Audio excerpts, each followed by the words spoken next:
예, 안녕하십니까. 여러분들의 백만장자입니다. 사랑합니다, 여러분. 예, 하루하루가 요즘에 뭔가 일날 것 같고, 예, 좀 설레이는 하루하루를 보내고 있습니다. 자, 오늘 여러분들에게, 예, 니케이 아시아에서 재밌는 소식이 나왔어요. 아주 흥미로운 분석을 내놓은 게 있어서 여러분들에게 이 소식을 전달을 좀 드리도록 하겠습니다. 사실, 제가 학교 다닐 때 뭐 영어 그렇게 잘하지는 못했어요. 잘하지는 못했고, 뭐 대학 들어갈 때, 그 다음에 대학에서 뭐 좀 쓰고, 그 다음에 이제 회사 취직에서는, 직장 생활 하면서는 사실 영어를 거의 쓸 일이 없죠. 영어를 거의 쓸 일이 없고, 직장 생활 하면서는 이제 뭘 많이 썼냐면, 뭐 족구, 뭐 이런 거, 당구, 이런 거, 뭐 그런 거 말고는, 이런 거는 거의 쓸 일이 없는데, 이렇게 제가 이 유튜브 하면서 이렇게 많이 참 쓰게 될 줄은 몰랐습니다, 여러분.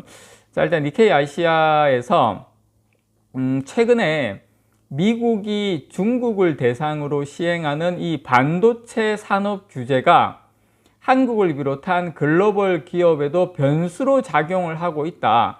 예, 중국 내 시설 투자나 고객사 확보 등의 제약을 받게 됐기 때문이죠. 그러나 예, 삼성전자하고 SK하이닉스가 이미 중국의 첨단 반도체 생산 투자를 점진적으로 축소하고 있던 만큼 시장 규제에 따른 영향은 제한적 수준에 그칠 것이다. 여러분, 이게 니케이에서 나왔어요. 니케이에서 삼성전자하고 SK하이닉스를 이런 분석을 내놨어요. 여러분, 제가 진짜 여러분, 자, 니케이 아시아에 따르면 한국과 대만, 일본 이런 나라들이 이런 국가에서 미국의 대중국 반도체 규제와 이런 것과 규제와 관련해서 부정적인 여론이 점차 확산되고 있는 것으로 파악이 된다. 이렇게 지금 분석을 내놨고요.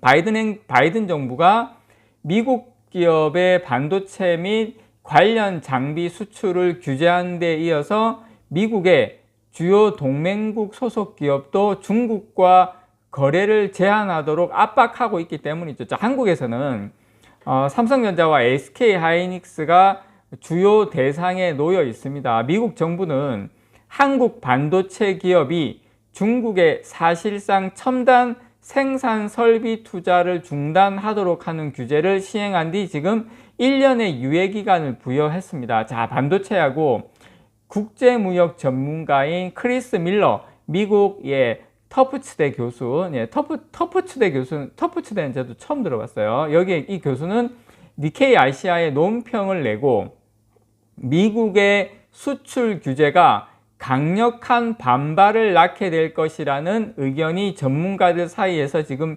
유력했다면서 특히 한국과 대만에서 여론이 상당히 악화되고 있다. 이렇게 지금 전했고요. 삼성전자와 SK하이닉스, 대만 TSMC가 모두 중국에 대규모 반도체 생산 공장을 운영하고 있는 만큼 미국 규제로 투자가 위축되면 사업 경쟁력에 타격을 받을 수 있기 때문이다. 이렇게 이야기했는데, 자, 본론은 여러분, 근데 지금부터입니다. 자, 밀러 교수는 미국 수출 규제 시행 뒤에 6개월이 지난 지금 바이든 정부의 전략이 효과를 내고 있는 것으로 보인다는 관측을 내놓았는데요. 규제에 영향을 받는 글로벌 반도체 기업이 이와 관련해서 우려를 하고 있지만 삼성전자, SK하이닉스, TSMC가 이런 중국의 어떤 여러 가지 첨단 장비가 들어가는 규제에 대해서 영향을 받는 이런 기업들이 우려를 하고 있지만 아직 사업 측면에서 심각한 타격을 받지는 않고 있기 때문이라고 합니다. 자, 밀러 교수는 TSMC가 중국에 수출할 수 없게 된 이 고성능 인공지능 반도체가 실적에서 차지하는 비중은 그다지 크지 않다는 점을 이유로 들었습니다. TSMC 같은 경우에 그렇게 실적에 그렇게 뭐 중국에 수출 안 한 게 영향이 없다. 그리고 중국의 파운드리 업체인 SMIC가 미국 규제에 훨씬 큰 영향을 많이 받고 있기 때문에 또 SMIC가 미국 규제에 훨씬 큰 영향을 받게 되면서 TSMC가 고객사 주문을 빼앗아 오는 사례도 지금 늘어나고 있는 것으로 파악이 됐습니다. 자, 삼성전자하고 SK하이닉스 역시 미국의 수출 규제가 반도체 산업에 불리한 요소로 작용할 수 있다는 점을 우려하고 있지만, 중요한 것은 그 YMTC나 중국의 메모리 반도체 기업들이 최근에 상당한 고전을 겪고 있고 공장 증설을 못하고 있고 생산이 안 되고 있는 것을 고려할 때 사실상 삼성전자와 SK하이닉스도 TSMC처럼 어떻게 보면 상당한 경쟁자를 미국이 충분히 견제하고 있는 것에 대해서 충분히 만족하고 있는 것으로, 이건 뭐 삼성전자가 만족한다기보다 밀러 교수는 그렇게 파악을 하고 있는 것으로 지금 이야기하고 있고요. 그리고 삼성전자와 SK하이닉스는 이러한 수출 규제에 대해서 충분히 받아들일 만한 수준으로 생각하고 있다, 이렇게 분석이 나왔다는 겁니다, 여러분. 그리고 밀러 교수는 미국과 중국의 반도체 갈등이 5년 가까이 이어지면서 한국 반도체 기업은 이미 중국의 투자 확대를 거의 고려하지 않고 있었다. 그러면서 중국을 향한 한국 내 여론이 크게 악화된 것도 원인이다. 그래서 무슨 말이냐면 한국 사람들도 중국을 그렇게 썩 좋아하지 않는다.